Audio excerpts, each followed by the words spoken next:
13년 만에 중국 주석 방북으로 사자 종전선언 추진 의도 분석 폼페이. 모와 문 대통령 방북 사이 북비핵화 협상 본격 관여 의사 뒷배 참여로. 북은 협상력 강화 한미 양측엔 양날의 검 관측 김정은 왼쪽 북한. 국무위원장이 6월 북중 3차 정상회담을 위해 중국 베이징을 방문해 시진핑 중국 국가주석과 손을 잡고 대화하고 있다. 베이징는 연합뉴스 시진핑 중국 국가주석의 북한 방문이 가시화하고 있다.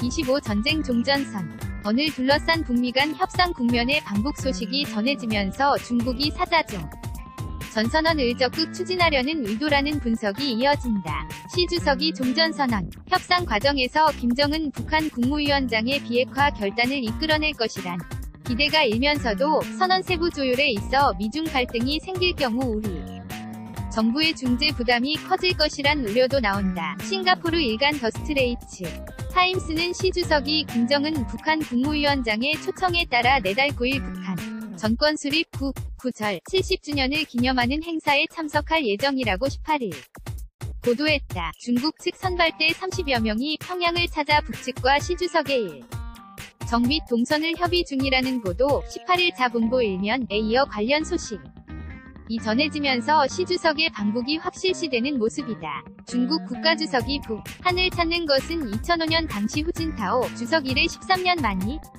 시 주석으로선 2012년 집권 이후 첫 방북인데다 시기가 의미심장하다. 9절에 맞춰 방문한다면 마이크 폼페이오 미 국무장관과 문재인 대통령의 평양 방문 사이 기간이 된다. 각각 8월 말과 9월 중순이 유력하다. 북미, 남북이 종전선언과 북한 핵신고를 두고 줄다리기를 펼치는가. 근데 중국이 여기에 본격 관여하겠다는 의사를 내비친 것으로 해석되는 이유다. 실제 중국은 최근 남북미의 자국이 참여하는 사자 종전선언을 공식 제안한 것으로 알려졌다. 시 주석이 방북을 통해 종전선언 논의에 들어설 경우 최대 수혜자는 북한이다. 미 정부가 15일 현지 시간에도 대북제 대상 기업을 추가 지정하며 대북 압박을 늘리는 상황에서 북한 최대 기업 역국이자 원유를 공급하는 뒷배인 중국이 협상 당사국으로 등장할 경우 북측의 협상력도 한층 강화될 수밖에 없어서다. 반면 한미 양국에게 중국의 참여는 양날의 검이다. 애초 중국이 종전선언에 참여할 경우 입장료 형식으로 북한 비핵화를 촉진하는 역할을 맡게끔 한미가 추동할 것이란 관측이 많았다. 미 국무부는 18일 시 주석의 방북에 관해 우리는 북한이 최종적이고 완전하게 검증된 북한의 비핵화 FFVD라는 목표로 결되는 협상에 진지하게 임하도록 중국이 고유의 지렛대를 사용하기를 기대한다고 밝혔다. 하지만 시 주석이 촉진자 역할을 받아들여 김정은 위원장을 설득한다 해도 선언 문구 조율 등에서 북중이 같은 목소리를 내면 전선언 협상 국면에 악영향을 줄 수 있다. 한 외교 소식통은 시 주석의 방문 자체보다 방북 이후 태도를 지켜봐야 한다며 북측이 미국 요구 사항인 핵시설 신고에 응하면서도 중국을 설득해 종전선언문 수위를 높이려는 시도를 할 가능성도 있다고 말했다. 다만 중국의 종전선언 참여가 한 미 당국이 예상치 못한 시나리오는 아니라는 게 전문가들 얘기다. 오히려 우리 정부가 사자 선언이 향후 비핵화 과정에서 유리하다는 판단을 내린 후 미국 정부를 설득했을 개연성에 무게가 실리고 있다.